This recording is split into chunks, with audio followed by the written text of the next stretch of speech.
Esta conferencia comenzará a grabarse.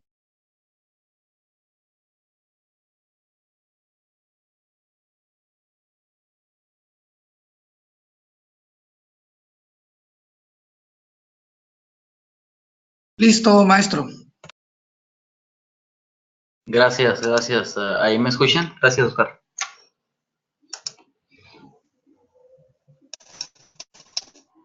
Perfecto.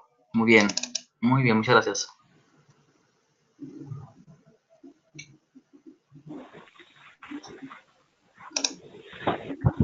Bueno, vamos a retomar lo que pretendíamos allí, pero creo que sí, algunos conceptos o algún oído quedó claro, o algún audio, mejor dicho, de lo que nos presentaba Oscar.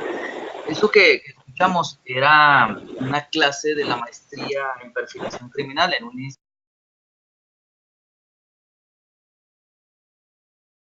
Perfecto, perfecto. Ahí, ¿me escuchan? ¿O se me cortó? Probando. ¿Me escuchan bien? A ver, hagamos otra prueba. Sí, se escucha bien. Ahí, ¿me escuchó? Sí.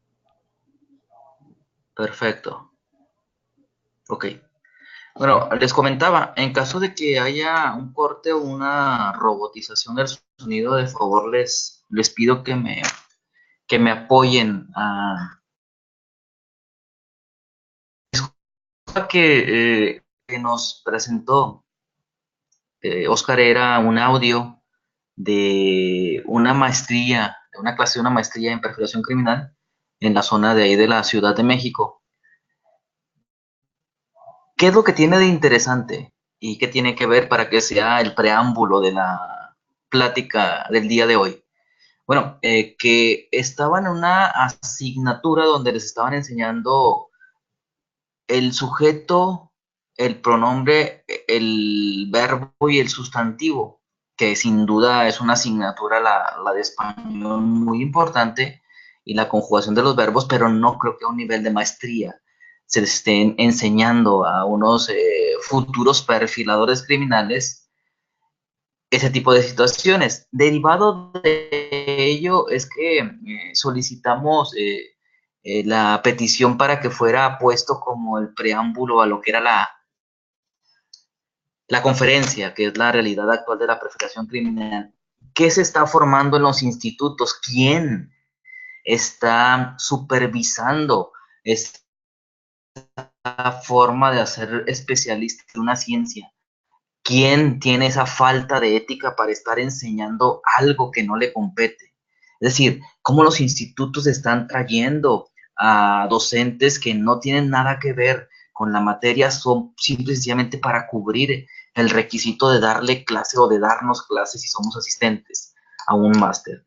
Así está la realidad de la perfilación criminal en México, que se ha prostituido y que sobre todo se ha pisoteado por la invasión que le han dado o que han permitido muchísimas instituciones, sobre todo académicas, a lo que es la realidad de una especialidad, de una ciencia como la criminología. Con eso quería iniciar, por eso le solicité a Oscar esa posibilidad del audio. Lastimosamente no se pudo detectar todo lo que implicaba el audio, pero está resumido. Una maestra de español enseñándoles la conjugación de los verbos en presente y pretérito a los alumnos de una maestría en perfilación criminal que no tiene nada que ver en el caso de esa realidad que requiere un especialista. Bueno, probando otra vez, ¿me escuchan? ¿Sí me escucharon claro, jóvenes? Perfecto. Bueno, gracias por el espacio, por el interés y de antemano una disculpa por el cambio del horario. Hubo una demora y unas alteraciones con el itinerario de vuelo de unas actividades, pero ya estoy acá presto para que me agradecido sobre todo que me permitan su tiempo para hablar de lo que es la realidad de la perfilación criminal. Bueno, la realidad actual de la perfilación criminal nos aborda la urgencia, sobre todo, de ver qué tipo de figura tiene el día de hoy el perfilador criminal.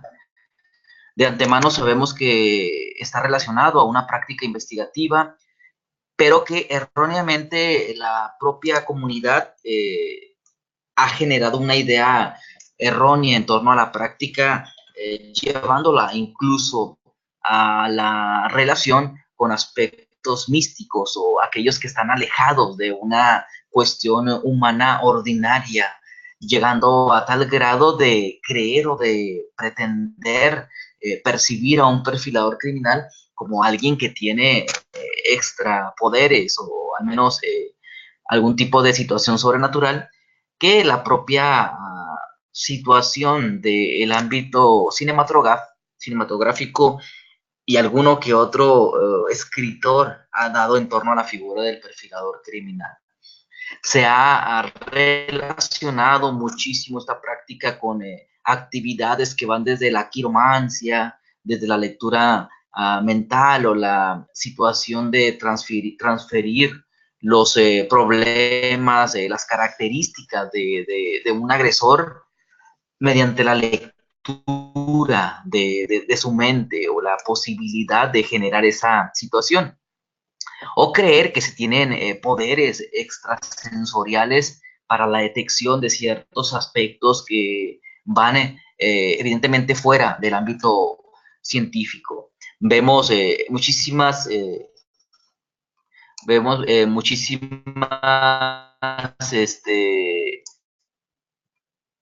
cursos, muchísimas situaciones que se proyectan. A ver, ahí, ¿me escuchan? Perfecto, Fer. Gracias, gracias. Perfecto. Vemos ahí muchísimas... sí, sí. ¿Cierto, Oscar? ¿Sí se corta? Ok, denme un minuto y soluciono ahí el internet. Un minuto.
A ver ahí, ¿qué tal? ¿Se escucha? Sí. Bien, maestro, ya se escucha mejor. Ok, bueno, les comentaba que se ha relacionado muchísimo a las prácticas como la quiromancia, la lectura de la mente o incluso a situaciones que que francamente no sé cómo pueden ser explicadas en la contemporaneidad, como vemos ahí el caso del lenguaje corporal de los asesinos en serie. Si, bueno, por lógica me sugiere a mí, si voy a hacer la lectura de una entrevista, un interrogatorio, pues tengo que estar de frente a la persona que me está suministrando esa información de manera indirecta. Entonces, la práctica como tal ha sido vinculada a ese tipo de actividades que salen de la realidad de lo que implica esta especialidad de las ciencias forenses. Se ha relacionado la misma a la creencia de ciertos elementos místicos o de fenómenos psíquicos, y lastimosamente los propios referentes tienen una cara oculta que no nos han dicho nuestros docentes de la creencia, como el caso de Redler, que sin duda se merece todo el respeto por el cambio y el giro que le dio a la perfilación criminal, pero también tenía una cara que no es aceptable el día de hoy como parte de la investigación. El tener una referente como Noreen Rainer, que era una psíquica, donde incluso en uno de sus libros, Ressler establece que ciertamente él ha sido utilizable, él ha sido, perdón, quien utiliza en sus trabajos a la psíquica Noreen Raider. Esto lo escribe en su libro del que lucha con monstruos, donde establece que ha sido consultora junto a él en Fredericksburgo, donde no es ella como figurante propia de cuando la llevan a atender casos o cuando lo llevan a atender casos, ella funge como asistente o fungió en su momento como asistente, pero que sin duda le fue de gran ayuda debido a las habilidades psíquicas que tenía, que el propio FBI no podría entender. Él aceptó haber utilizado en su vida personal a la psíquica, y cuando se veía forzado a atender un caso, pues simple y sencillamente la llevaba como una asistente, aunque no figurara en el ámbito del psiquismo. Incluso el propio Robert Redler en el libro establece lo siguiente, aquí tengo la referencia en mis manos. Yo la comparo a Reiner como una actividad de la perfilación criminal. A veces tenemos buenos resultados, a veces no. Además, mi referencia y mi confianza está en ella porque fue quien dio la predicción de que en 1981 el presidente de Estados Unidos sería Ronald Reagan. Eso es más que suficiente para darle mi soporte en la investigación. Bueno, si ya alguien que es referente de una actividad científica se sienta al lado para que le dé una referencia también en el ámbito no comprobado, pues entonces ya, ¿qué podemos esperar? Ese tipo de situaciones son los que han marcado para mal lo que es la práctica de la perfilación criminal. Siempre lo he dicho, que los psíquicos se sientan perfiladores, pues no es mucho problema, ¿no? Porque al fin y al cabo ellos pretenden vender y pretenden obtener una ganancia de algo que no está comprobado. Pero cuando el perfilador se siente psíquico, ahí sí ya tenemos una probabilidad. Sí debemos de preocuparnos como especialistas de las ciencias. A ciencia cierta, perdón la repetición, sabemos que hay una diferencia totalmente abismal entre un psíquico y un perfilador criminal. El psíquico no es comprobable, aunque haya gente que se respeta su ideología, pero no es posible tratar de comprobar o de establecer que estás haciendo una práctica hoy ya científica con tu sexto sentido o con tus creencias de sensorialidad totalmente anómala como sería el resto de los humanos. En tanto, evidentemente existe una gran diferencia entre ser perfilador y psíquico. Un ejemplo muy claro de la realidad más contemporánea de la perfilación criminal fue Miki Pistorius, quien se denomina como una psíquica y que su actividad profesional la denomina como la búsqueda del nivel cuántico en el ámbito de la investigación de la escena del crimen. Pistorius es una psicóloga, lastimosamente lo podemos decir, egresada de psicología de la Universidad de Pretoria en Sudáfrica. Es muy importante que acotemos lo siguiente. La Universidad de Pretoria ha sido últimamente señalada como una institución netamente religiosa. Incluso tenemos aquí una definición que ellos mismos dan en torno a la psicología, entendiendo de que ella, Miki Pistorius, es egresada de psicología de este departamento de la universidad. La propia universidad, que como les digo, es una universidad religiosa, que evidentemente debemos ser respetuosos con la religión, pero no podemos mezclar dos cosas tan diferentes como lo es la ciencia y como lo es la religión. Es bien sencillo. ¿Cuál es la diferencia entre la ciencia y la religión? Que la ciencia siempre tiene preguntas y lamentablemente la religión siempre tiene respuestas para todo, aunque no haya una comprobación.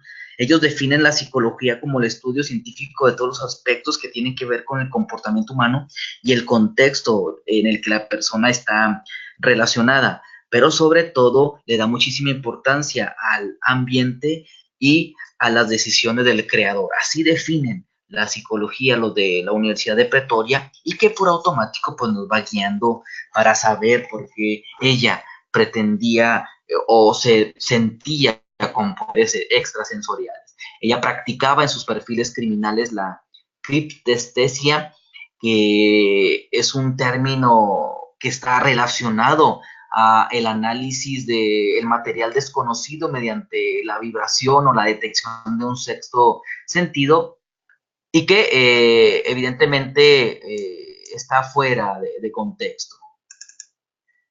Voy a tratar de subir un poco mi micrófono. Pero no puedo, perdón, es que soy en presentador, cierto. Entonces, ¿ahí me escuchan bien? Sí.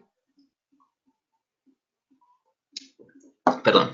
Entonces, este es un ejemplo, como los que vamos a estar viendo. La primera perfiladora de Sudáfrica, y perfiladora entrecomillada, dice que tiene precisamente esa percepción de los asesinos en serie. Incluso su teoría está relacionada con el desarrollo psicosexual freudiano.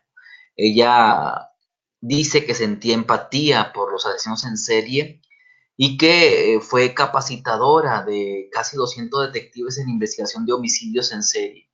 La verdad, qué lástima por los 200 detectives que perdieron su tiempo con este tipo de capacitadores relacionados a la subjetividad y que muestran una total ignorancia de lo que es realmente la práctica de la perfilación criminal. Cuando tengamos en nuestras áreas de trabajo gente que se vende como una persona tocada por los dioses o que tiene sentidos extrasensoriales y que puede ser un adivino, sin duda estamos ante un sujeto que está enfermo mental o está haciendo un fraude, como el caso de Miki Pistorius, o que sin duda tiene una relación relevante para nosotros como investigadores. Y el caso de Michaels en Salt Lake City es un ejemplo donde él empezó a ayudar a la policía para poder determinar el homicidio de Elizabeth Smart.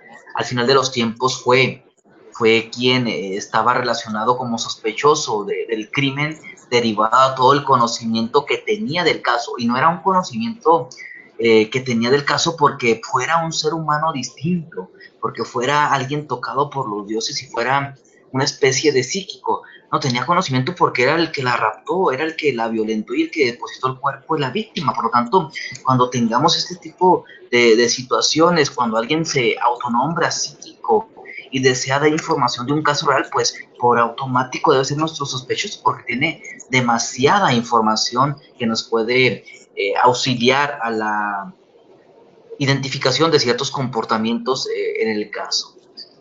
Cuando hablamos de perfilación criminal, pues sin duda es importante tener referentes, como les mencionaba.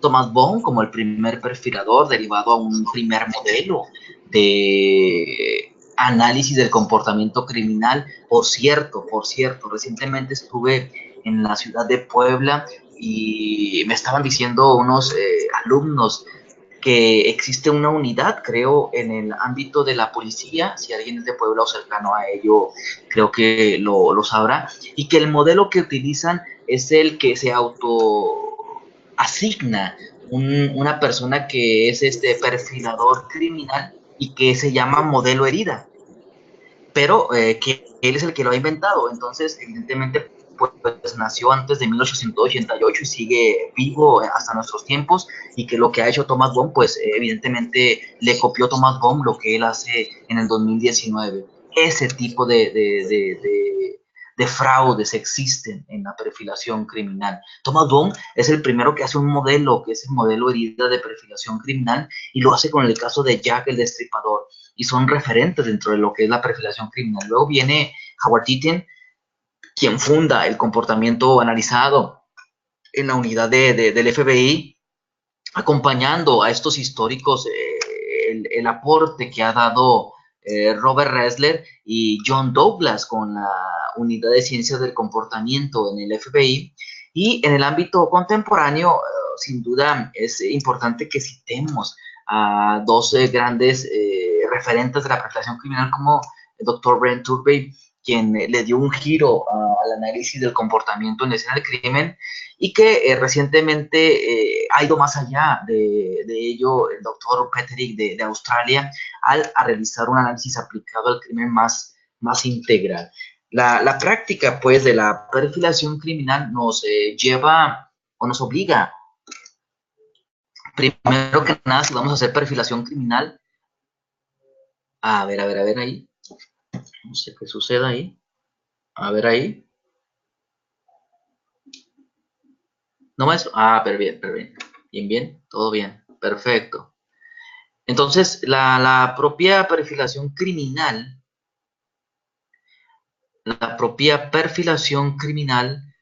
nos obliga, si nos vamos a dedicar a ello, a saber de la historia, de la formación, de la información que existe, porque estamos siendo especialistas de verdad de una ciencia como lo es la criminología, y no saber de dónde venimos es caer en lo mismo que ha sucedido con la criminología, que nos han enseñado cosas limitadas o cosas que no son ciertas en el ámbito de la criminología, y que se vuelve un cuento de nunca acabar, porque precisamente vimos en el audio, o mejor dicho, escuchamos en el audio, que están dando clases personas que no tienen nada que ver, no tienen nada que ver con la materia, ni la criminología, ni la perfilación criminal. No demerito el docente en español o la literatura española o la clase de español, pero no es el contexto en el que debe estar presente. No creo que nos diera la oportunidad un ingeniero que estemos dando clases de psicología criminal o de criminología en una maestría de ingeniería. Evidentemente no viene por ahí la situación. Debemos de estar enfocados y focalizados en lo que estamos haciendo. La perfilación criminal es una especialidad de la criminología aplicada que tiene como propósito fundamental inferir datos del agresor a priori exista un análisis del comportamiento en la escena del crimen. Es una de las más contemporáneas que Peterick establece en torno a lo que es la perfilación criminal. Cuando se establece lo que es la perfilación criminal, sí, sin duda lo que cita Vanessa es otro de los ejemplos, ¿no? A mí me han preguntado mucho en torno a la grafología. Yo respeto esa práctica, no la acepto, mucho menos como indicio forense. Y lo del análisis del rostro, una cosa son unas microexpresiones, pero otra cosa la morfología, ¿no? Sería como un análisis contemporáneo de la teoría del atavismo, lombrosiana, no estaría cambiando nada, nada, porque estamos volviendo a los orígenes de lo que fue en su momento la teoría lombrosiana. Las metodologías actuales dentro de la perfilación criminal se centran sin duda en muchas variables para establecer las características del sujeto. Sin embargo, uno de los investigadores, Jackson, nos establece que cuando hagamos perfilación criminal debemos de tener en cuenta que las variables del sitio donde se desarrolle el comportamiento debe ser analizado. Las ideologías que existen en el lugar deben de ser analizadas también y sobre todo los aspectos culturales y la individualización o la sensopercepción debe ser tomada en cuenta. No podemos generalizar al momento de hacer un perfil criminal. El método que hizo el FBI en su momento, en los 80s, pues fue aceptable, fue sustentable para ellos porque lo hicieron bajo unas variables propias de la comunidad estadounidense de la época. No podemos tomarla para aplicación en nuestro país porque los tiempos han cambiado y porque los expertos y las personas que fueron analizadas o clasificadas, pues tenían sus propias motivaciones y su idiosincrasia muy diferente a la época y a la cultura, por ejemplo, mexicana. Exactamente, es de la dicotomía de Hasselhoff, uno de los puntos que maneja el FBI, entre otros elementos que tienen que ver con la metodología del CIA, de organizado desorganizado, de pensar como el criminal, ese tipo de situaciones que están totalmente fuera de contexto hoy en día en la perfilación criminal. Pero bueno, el tópico central de la charla es qué perfil debe de tener un perfilador o qué se adecua para que sea referente un perfilador criminal. Es decir, vamos a perfilar al perfilador porque nos hemos enfocado en hacer perfiles que del sicario, que de la mata viejitas, que del monstruo de Ecatepec. Todo mundo es experto en las redes sociales haciendo perfiles desde la comodidad de un monitor. Pero ¿qué es realmente? Vamos a perfilar al perfil. ¿Qué características debe de tener un perfilador acorde a los estándares que requiere el sistema de justicia contemporáneo? Robert Ressler, como lo vimos, quien es considerado un pionero en el ámbito del análisis comportamental, establece que en su tiempo hacer perfiles criminales era una técnica menos científica, que era más bien un arte que tendría que aprenderse desde la cuestión de los tiempos. Hace poco también subieron un texto donde decía que la perfilación criminal es una mezcla entre ciencia y arte. Francamente yo no creo eso, aunque lo haya escrito una persona que yo la verdad admiro mucho y respeto muchísimo y con quien tengo una amistad. Yo la verdad no considero que sea un arte. El arte es la escultura, la pintura, el cine. Eso es arte, eso implica otro tipo de situación. Esto es una ciencia, es una práctica científica, porque si partimos de eso, de que es percibida como un arte, pues entonces, ¿qué imagen estamos proyectando? O bien, como un investigador de la INACIPE que en su momento me dijo, es que yo hago perfiles criminales por hobby. Ay, discúlpeme, pero yo por hobby voy al teatro, yo por hobby voy al cine, yo juego fútbol por hobby, no hago investigación forense por hobby, porque sería una responsabilidad de mi parte. Ya me imagino yo un médico especializado en cardiología que me diga, es que yo me especialicé en cardiología por hobby, por estar abriendo el ámbito del miocardio y ver qué hay ahí. Evidentemente no, si no le damos la importancia o no le dan quienes la están haciendo, ya me imagino yo a los alumnos escuchando a alguien que es perfilador diciendo que lo hace por hobby. Definitivamente es lo que nos parte la credibilidad. Lo que observamos aquí en el sentido de la definición de Redler en el libro de Asesinos en Serie junto a Chapman, es que con esta frase nos damos cuenta de la idea y de lo erróneo que estaba esta situación en torno a la perfilación criminal y que lastimosamente todavía existen muchísimas personas que creen ese tipo de situaciones, que la perfilación criminal se basa en una intuición. El perfilador criminal como experto hoy en día, partiendo del sistema que rige a nuestro país, es un experto, un testigo experto que debe ser tomado como tal, y derivado de ello se cita para cuando estamos formando perfiladores criminales que deben de estar relacionados con la norma Dauber de 1993 en Estados Unidos, donde tiene ciertos requisitos para que alguien sea tomado como experto, o con la práctica que está mostrando, ver la experticia real en el ámbito. Primero que nada, nos preguntan los factores Dauber de admisibilidad, si lo que estoy utilizando en teoría o técnica debe de tener una motivación para utilizarla. Es decir, ¿por qué estoy utilizando esto y no aquello? ¿Por qué utilicé la perfilación criminal y no, por ejemplo, la grafología, como bien citaba una compañera? ¿Por qué utilicé la perfilación criminal y por qué no la quiromancia o las runas? Bueno, porque hay una admisibilidad de lo que estoy haciendo. Otro de los puntos que nos dice estas reglas Dauer es que si existe una revisión, unos antecedentes o unas publicaciones que avalen lo que estoy haciendo, la técnica tiene un margen de error, pero por supuesto que todas las prácticas, todas las prácticas forenses tienen margen de error, porque he escuchado en algunos juicios que el genetista o el balístico o el dactiloscopista dice, no, es que lo que yo hago no tiene margen de error, es 100% seguro. O recientemente en Oaxaca escuché una conferencia donde el propio decía, el conferencista, que no tenía ningún margen de error porque él estaba analizando computadoras y ahí no hay forma de error. Digo, al momento en que lo haces como ser humano, hay la posibilidad de que haya una, un error en la recolecta, incluso una interpretación.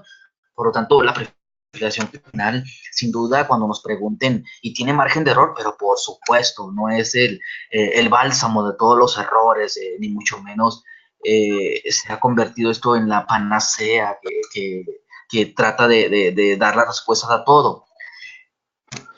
Las reglas Dauer también nos citan en su cuarto punto que si existe algo que actualice o un control de calidad en el ámbito de la aplicación de la técnica o de la especialidad. Y sobre todo, que si esta práctica tiene una metodología aceptada por la comunidad científica. Actualmente, la perfilación criminal está dividida en metodologías tanto inductiva como deductiva. Existen 4 grandes reconocidos de los métodos inductivos, como es el del FBI, el de David Canter o el perfil geográfico de Rosmo, pero existen también otros métodos que son de la cara deductiva, como el del comportamiento como evidencia o el método Vera, que le dan la otra posibilidad. Por lo tanto, homologado el criterio para hacer perfiles criminales no está en materia de ideografía o adecuado a la zona o al lugar, y que eso debe ser tomado en cuenta porque eso es muy importante, porque si no generalizaríamos la parte investigativa. Y luego viene el hecho de cuando estamos haciendo una práctica de perfilación criminal, si el experto cumple con las reglas que requiere, la experticia, es decir, tienes algo que nos dé información acerca de tu entrenamiento o educación como perfilador criminal. Estoy escribiendo sobre perfilación criminal, pero en mi vida he estudiado, o por lo peor, jamás he estado en una práctica criminal. No es posible. Debemos de tener una formación en ese sentido. Hablar sobre el ámbito del área de experticia nos obliga también a testificar como tal. Por lo tanto, si tú dices que eres experto en la materia y emites algo, pues tienes que por automático ir a darle soporte, como lo cita la regla número 3, donde todo lo que se haga en la práctica debe estar acompañada de una evidencia. Otro de los puntos que nos maneja la realidad del día de hoy de la perfilación criminal es que la regla del conocimiento nos dice que debemos comprobar y sobre todo tener conocimientos, porque yo puedo presentar mi título de experto de perfilación criminal egresado de una escuela o de X, pero además hay que comprobar que eres experto, ¿no? Si yo preguntara, bueno, usted que estudió un posgrado en perfilación criminal en X instituto, ¿se establece como perfilador? Sí. Bueno, entonces empecemos por saber si es que sabe, ¿no? Y que nos explique la historia, la metodología, la propuesta, todo lo que debe saber un especialista de una ciencia. En tanto, esta regla nos dice que debemos de no nada más tener el impreso o la cédula, debemos demostrar que somos especialistas en la materia y que eso por automático nos dará la aceptación o no. La profesionalización del perfilador criminal, es decir, el perfil del perfilador, sin duda tiene que ver con su formación profesional. Veamos qué características tenemos en torno a lo que es la formación del perfilador. Primero que nada, he notado, y si ustedes me permiten, quise compartir estos 6 requisitos indispensables ajeno a lo que es una ciencia específica para ser perfilador criminal. Creo que esos 6 requisitos son indispensables para hacer práctica de perfilación criminal. La profesionalización, la investigación, la ética, la responsabilidad, la lógica y la educación son la piedra, el soporte que le va a dar a la práctica de la perfilación criminal. A ver, ahí Arlen me dice que nos escucha. Oscar, usted es mi referente siempre. ¿Escucho? ¿Hay corte? Perfecto, gracias.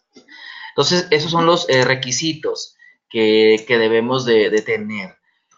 Uno de los puntos en esta frase creo que nos debe de quedar claro que no trabajamos para Dios ni tampoco luchamos contra monstruos. Somos especialistas de una ciencia y nos exige objetividad. Y al ser objetivos, pues descartamos por automático esa falacia de pensar o de sentir como el criminal. Ahí tenemos a... Ok, sí, bueno, de hecho viene ahí integrado en uno de los elementos de la ética, el ámbito de la moral.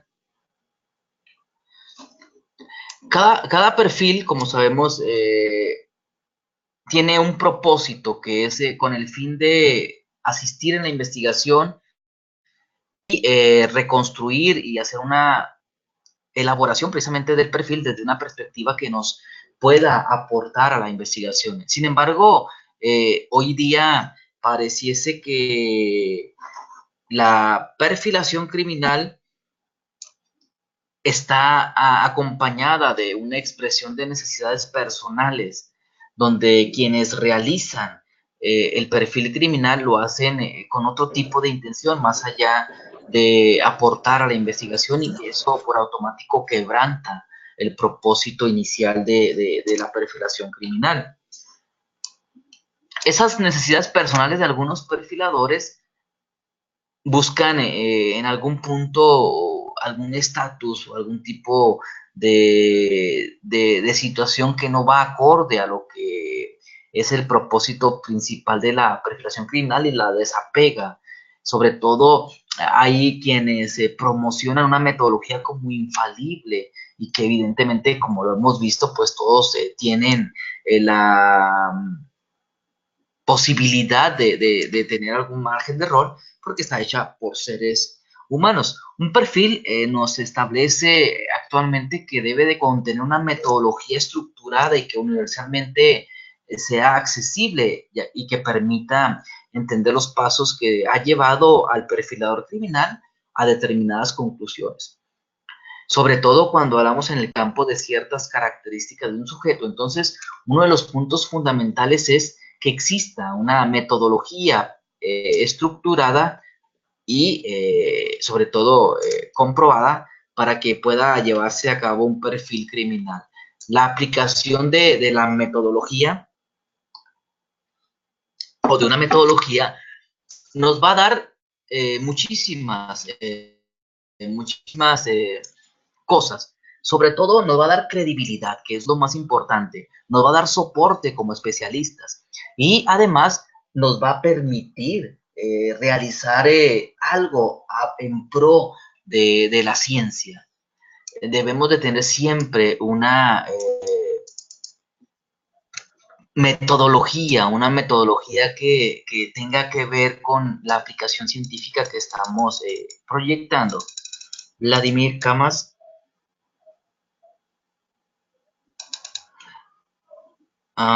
Es idóneo lo que escriben muchos autores, partir de la premisa, ningún perfil es similar. No, evidentemente si lo hacen desde una perspectiva inductiva, van a generar esa situación, pero desde la perspectiva deductiva debemos de partir de una ideografía, de una propia situación del caso que vivamos, porque recordemos que cada caso es único, cada agresor tiene su propia motivación, su propio modus operandi que se traslada a indicios comportamentales y por automático nos da la pauta, para poder hacer un perfil totalmente diferente. De hecho hoy la perfilación criminal por sí misma no es factible y lo vamos a ver más adelante. No es factible hacer un perfil criminal nada más hoy en día. El perfil criminal ya forma parte de un integrado, de un análisis de la escena del crimen, donde el apartado entra la perfilación criminal como la identificación de comportamientos o como es la reconstrucción de la conducta. La perfilación criminal ya va acompañada, ya no es una instancia que se haga de propia o de forma independiente. La aplicación pues de una metodología nos va a servir como una fuente de soporte para poder llevar a buen puerto la aceptación de esta práctica de la criminología aplicada. Entonces, empecemos de manera pronta con qué es la profesionalización. ¿A qué se refiere con la profesionalización como uno de los 6 fundamentos para llevar a cabo práctica actualmente? La profesionalización es aquella práctica que está sin duda relacionada con la responsabilidad y los estándares de la práctica. Hablar de profesionalización en el ámbito de la perfilación criminal nos llena de necesidad para que cuando se haga una práctica profesional no necesariamente se autonombre a alguien perfilador o que se le designe el término de perfilador criminal. Tiene que existir una educación, una experiencia, una formación profesional para que sea aceptado en la comunidad científica. No basta autonombrarse, es necesario que haya un antecedente que dé soporte a lo que estamos realizando como expertos. Debe existir, pues, una forma que le genere un sustento a lo que está realizando una persona en específico como actividad especializada. No basta el hecho de autonombrarse, debe existir una formación profesional de la actividad. Luego viene la investigación como el factor siguiente. ¿Qué es la investigación? Bueno, la investigación nos habla sobre la situación que debe existir previo a la presentación de unas conclusiones. Sabemos que el método científico es la piedra angular de cualquier investigación y que no todos los casos poseen actualmente una metodología aceptada. El método científico está compuesto por hipótesis planteadas que cuando son confrontadas con la evidencia, evidentemente nos producen esa fusión de causa y efecto. Por ejemplo, cuando se realiza un perfil a una víctima que decimos que es una víctima de alto riesgo, yo con un método científico debo de comprobar que precisamente la víctima que soy está diciendo como tal es de alto riesgo porque vive así o porque vivía así, porque hacía esto, porque realizaba estos comportamientos. Debe existir una evidencia que me compruebe, una evidencia informática o evidencia de información que me dé la respuesta o que le sume a la respuesta que estoy dando como investigador. Otro punto de estos factores es la ética. La ética del ámbito de la investigación forense. A ver, otra vez, perdón. Ok. Bueno, creo que hay algo del modem, Elizabeth. ¿Algún ejemplo de las que no necesitan metodología? Bueno, creo que ya me perdí de la pregunta. Sí, Elizabeth, ahorita al finalizar me la replantea con gusto. La ética, sin duda, la ética es una parte fundamental para la práctica profesional. Debido a la diversidad en el origen de la perfilación criminal y sobre todo porque las prácticas que se han hecho en torno a la perfilación criminal vienen emanadas de varias actividades científicas, pues no existe una norma ética que regule actualmente a los profesionales de la perfilación criminal. Inicialmente fueron los relacionados a la ciencia de la salud médica y mental quienes hacían perfiles criminales, pero no cumplían con lo que hoy exige la perfilación criminal. Aunado a que hoy en día hay muchas personas denominadas perfiladores criminales, pues no son perfiladores criminales de tiempo completo, son perfiladores, como lo hemos dicho, por hobby, son perfiladores de vez en cuando. Entonces, ¿dónde está pues la ética?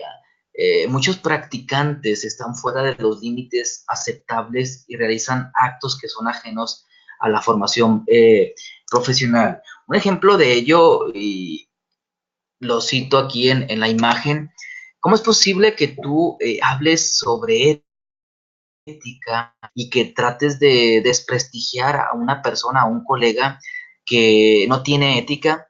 Si tú mismo estás poniendo frases, estás enviando correos, estás dando malas referencias de él.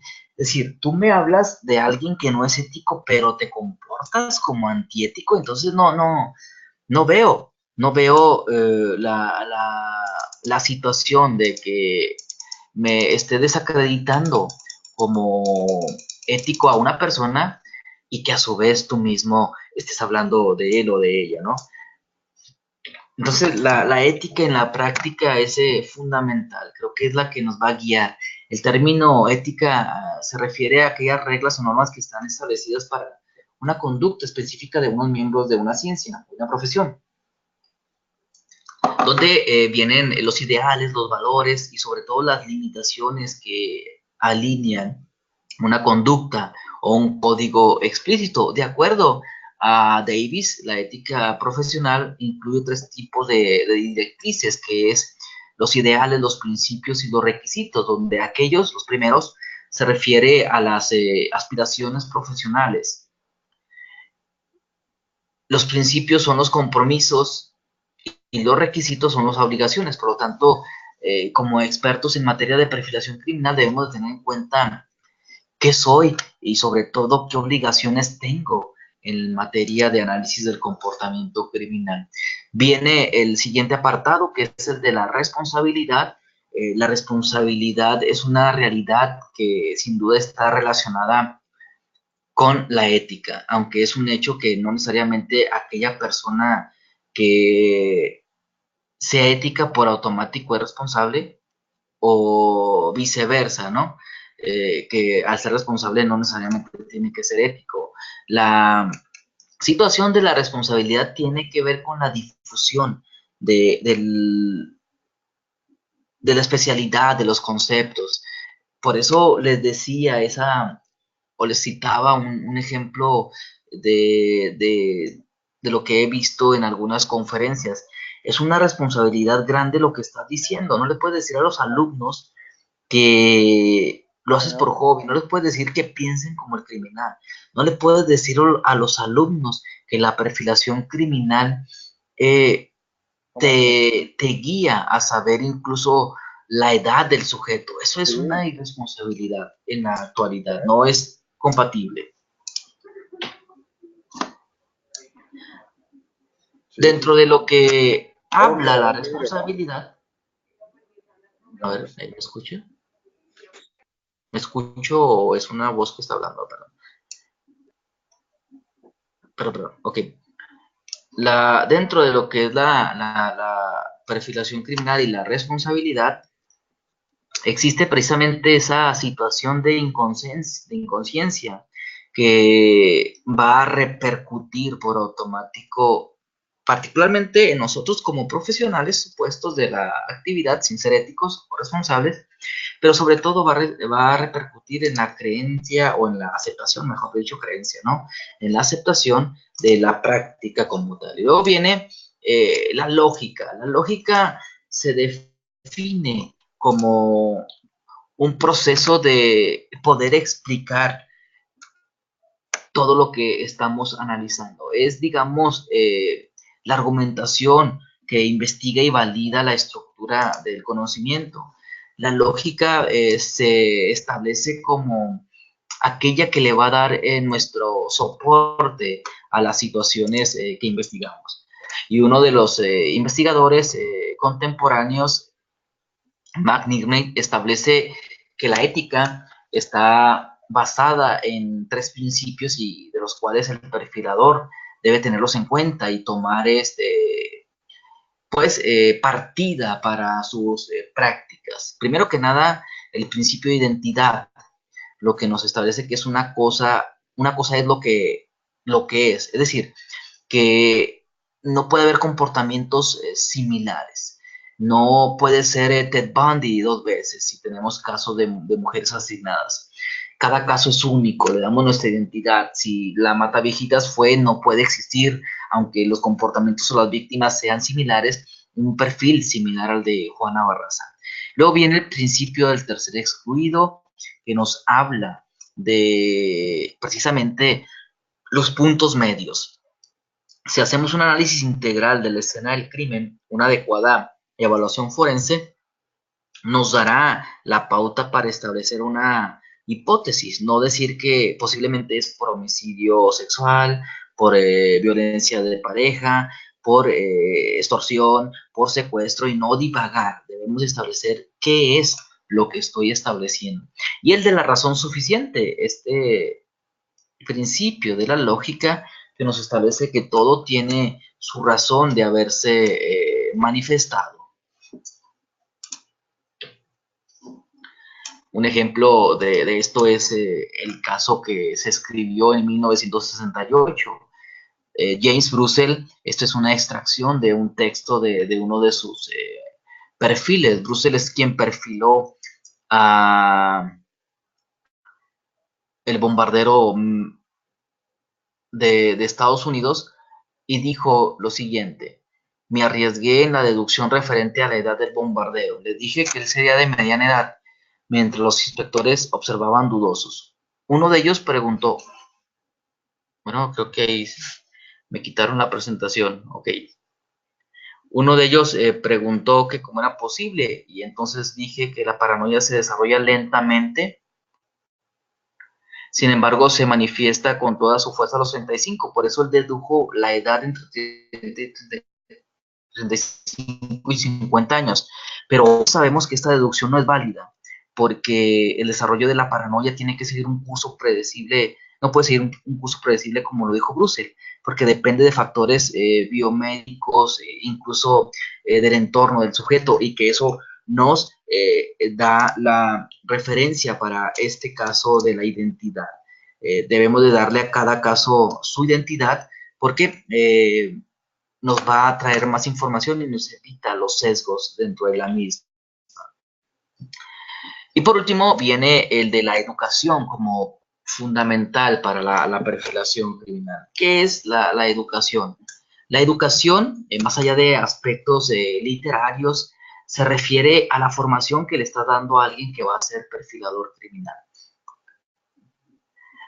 La carencia de estándares universales nos dice que prácticamente cualquier persona puede salir y llamarse a sí mismo perfilador, sin haber tenido una capacitación formal en alguna universidad o instituto que vaya más allá de los aspectos primarios en el campo teórico-conductual. Por lo tanto, la educación La educación es fundamental para que podamos tener una referencia confiable de una persona que está haciendo prácticas que nombra como perfilación criminal o que él mismo se nombra como tal.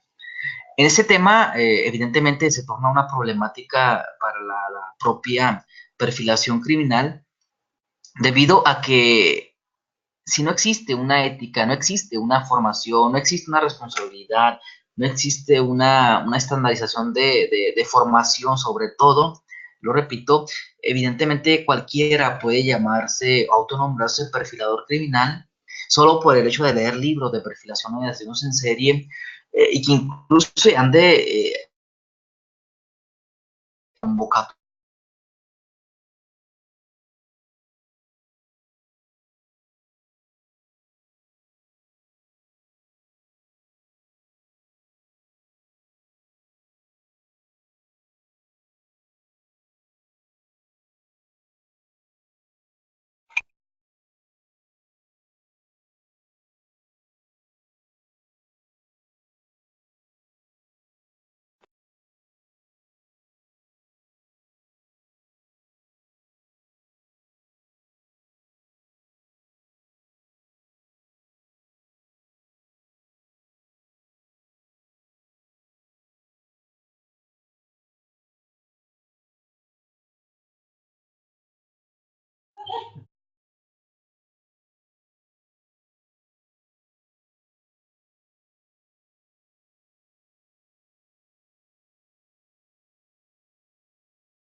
No hay sonido.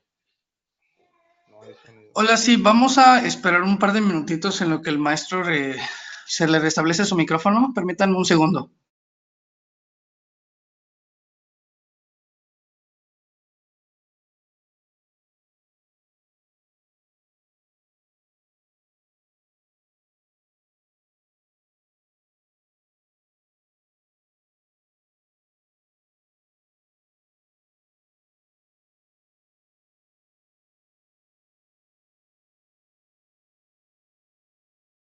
¿Ahí me escucha? Disculpe. Adelante, 1, 2. 1, 2, 1, Listo, 2. maestro. Listo, Disculpe. perfecto, ya se le escucha. Perfecto, voy a retomar la última diapositiva.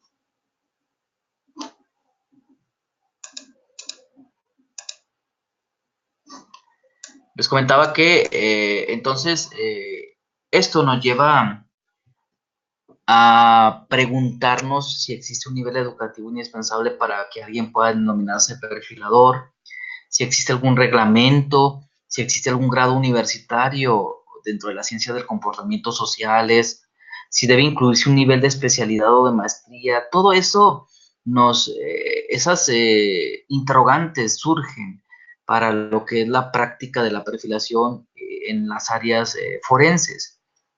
El perfil profesional sin duda debe estar relacionado directamente con la actividad que se va a llevar a cabo como analista o como perfilador criminal.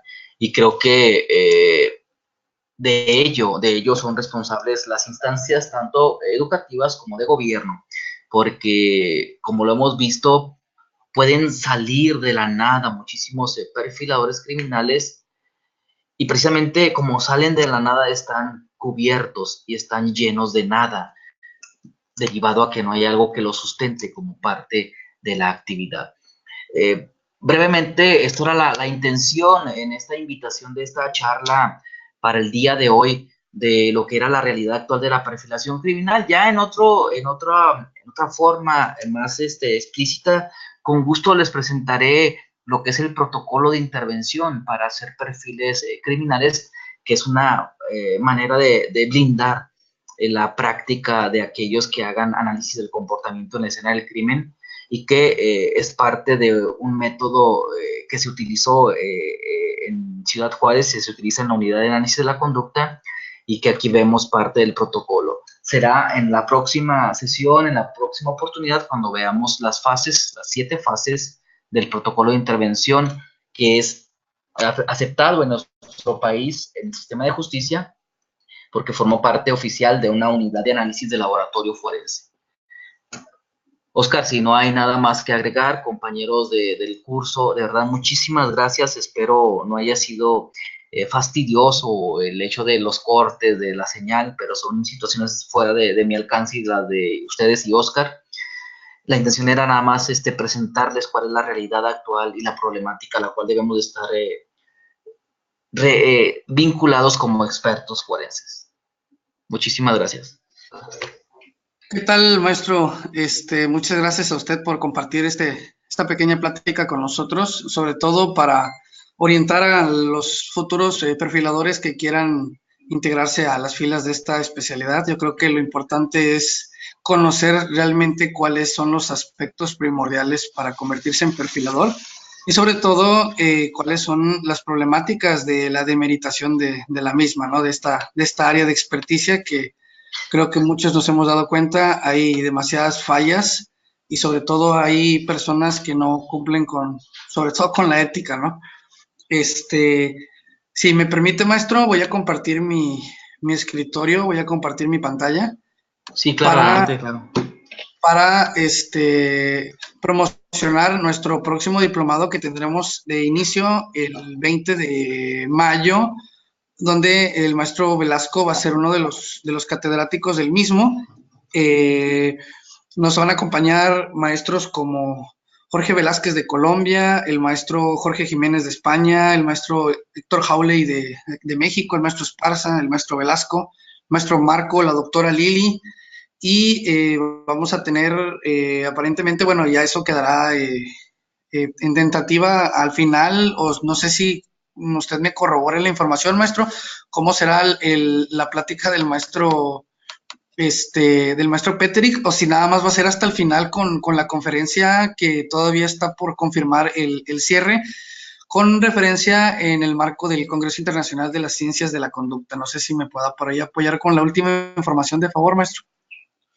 Sí, la conferencia es ya un hecho, la conferencia en línea del doctor, y nada más estamos viendo qué fecha va a ser cuando él venga a México, pero de que la conferencia es un hecho y de que va a estar en México es también prácticamente un 90% de lo mismo, nada más estamos viendo qué fecha va a ser para el cierre de este. Perfecto, maestro. Pues muchas gracias a todos por acompañarnos en esta pequeña plática, en esta charla, donde sin duda nos ha apoyado el maestro Velasco a salir de dudas y a reforzar el conocimiento de los compañeros que ya tenían previos a esta charla. Si no hay alguna duda más para el maestro, yo creo que damos por concluida esta sesión y quedamos pendientes de la siguiente conferencia en línea el próximo 7 de abril con el maestro Iván Ávila, con referencia a identificación y rastreo de armas. No sé si esté por aquí el maestro que nos quiera apoyar con una pequeña referencia, creo que no está. Si no hay nada más que preguntar al maestro Velasco, sería todo. Muchas gracias por acompañarnos. Gracias a todos.